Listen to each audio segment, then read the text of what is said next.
die. Mic check, mic check, mic check. Hey guys! So I just got off of a mentorship call and I checked my ex Twitter account and I saw that this topic was coming up for discussion, so I wanted to kind of address it here. It's the topic of cold water therapy, which has been very popular. I would say it was kind of a trend thing for the last couple of years, where you plunge yourself in ice baths or, do cold shower rinses. And I just wanted to share my experience with it and my opinion about it as someone who I did cold shower rinses every single day for 3 years straight, every single day. I did cold shower rinses even when I was sick. I think in 2022, there was a span of a couple months where there was like a pediatric pandemic going on, where there was just like flus and viruses and COVID going around. And my family, honestly, with my 3 kids, we were all sick back to back to back to back for like 2-3 months straight. Like, it was a gnarly time, and I had a newborn. I did cold shower rinses all through that. So when I say cold shower rinses, I mean that I ended my showers with 1 to 2 minutes of cold water every single day for 3 years. I did this while I was traveling. I did this to kind of help heal the chronic illness symptoms that I've been experiencing. I did it through my whole entire pregnancy, my 3rd pregnancy with my daughter. While going through chronic illness, I did the cold water rinses through sicknesses.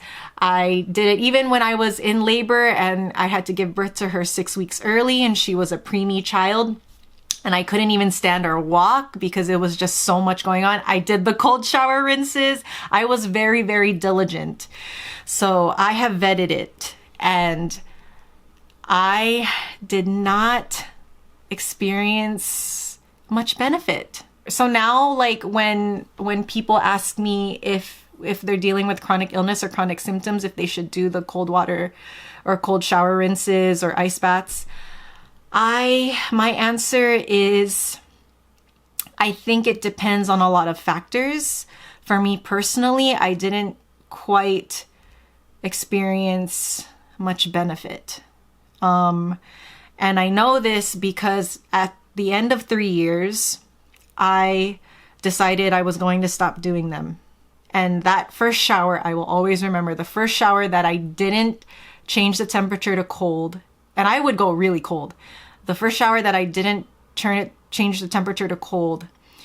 My nervous system, my body was so used to the water turning cold that when I didn't change the temperature, it's as if my brain, my nervous system just went, oh, thank God. Honestly, that's how it felt. I felt like my nervous system just was like absolutely relieved and relaxed and so grateful and happy that I wasn't subjecting myself to that anymore. And even when I stopped doing it, I didn't notice any big change. I didn't notice like a huge flare up in symptoms. I didn't notice my symptoms getting better. If anything, my nervous system just felt relieved that I wasn't doing that anymore. I think there are great benefits if your nervous system is already in tip-top shape and super regulated.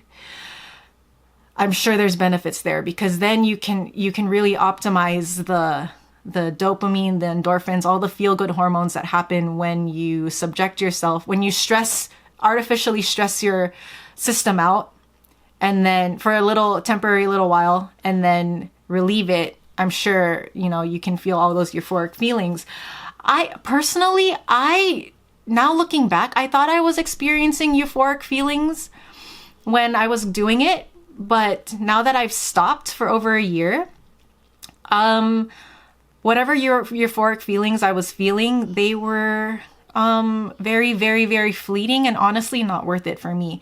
And I think it's because my nervous system was so dysregulated. It was already so much in fight or flight mode and sympathetic mode that subjecting myself to the cold water rinses every single day was just pouring gasoline on the fire. I don't think it was helping at all. I think it was just aggravating. My critter brain and amygdala was already like going threat, threat, threat, threat, threat, threat with everything, that this was just an added threat.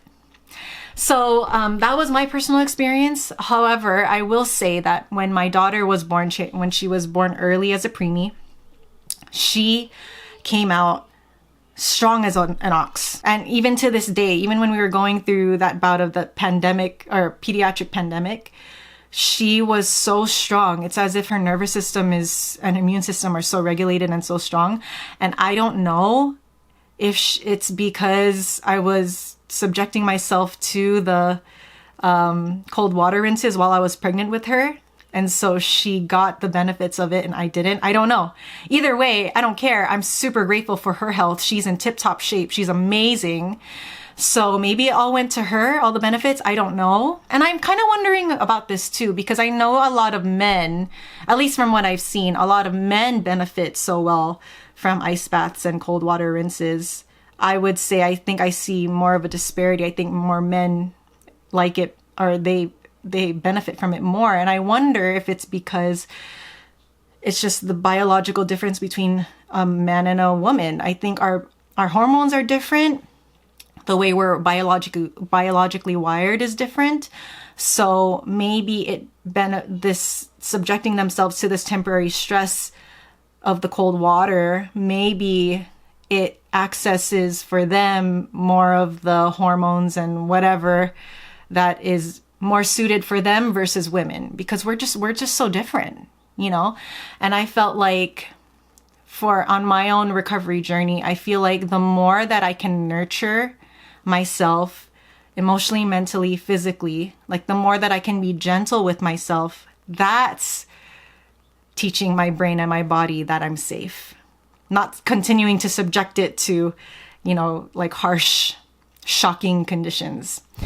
But see, so this is just my own experience. I have also run into people who have completely like cold water rinses. I mean, Wim Hoff, right? He's a main proponent for it, if not the guy that has made it super mainstream in recent years.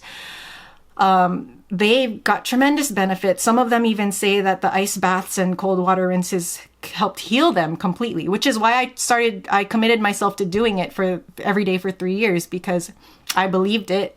But for me, it wasn't a big factor in my healing journey. So just wanted to share that real quickly, because I know this is a hot topic. It's been a hot topic and it's becoming a hot topic. I think it's always going to be a hot topic. I believe in it. I think there are major benefits to it. But I feel like if your nervous system is already so heightened and freaking out, then this may not be the best therapy for it. What you may need is something way more gentle and loving and nurturing. So that's just my 2 cents. I just wanted to share that. And yeah, let me know what you guys think. I would love your opinion, especially if you have tried it for an extended amount of time like I have. What did it do for you? Do you think it helped you at all? The more we share, the more we learn. So just wanted to open up that discussion. So yeah, don't forget my self-care kit. You can order Le Prunier plum oil for a discount below. Just use my code and it's down there in the comment section. And yeah, so wishing you guys happy healing, great day, great week, great month, great year, whenever you're watching this. Okay, bye.